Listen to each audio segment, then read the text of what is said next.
শেষ 10 দিন জাগার চেষ্টা করে গোটা রাত, আর বিশেষ করে শেষ 10 দিনের যে বেজোড় রাতগুলি রয়েছে 21, 23, 25, 27, 29, এই রাতগুলিতে লাইলাতুল কাদার তালাশ করবেন।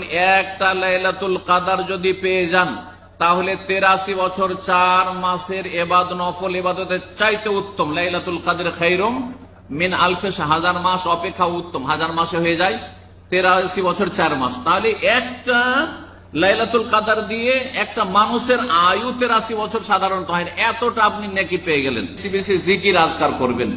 জিকির এমন একটি গুরুত্বপূর্ণ ইবাদত যে সবচাইতে বেশি করে করতে বলেছে, উযকুরুল্লাহ যিকরান কাসীরা, খুব বেশি বেশি আল্লাহকে স্মরণ করে। কিন্তু সুন্নতি জিকির হইতে হবে, অসম্পূর্ণ বাক্যের জিকির হবে না, আল্লাহু জিকির হবে না, ইল্লাল্লাহ জিকির হবে না, হু হু জিকির হবে না। এরা সমস্ত গুমরাহ পথভ্রষ্ট।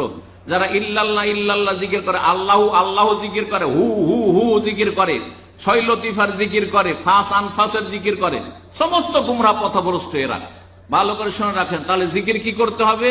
সুবহানাল্লাহ, আলহামদুলিল্লাহ, লা ইলাহা ইল্লাল্লাহ, আল্লাহু আকবার, লা হাওলা ওয়ালা কুওয়াতা ইল্লা বিল্লাহ, আস্তাগফিরুল্লাহ।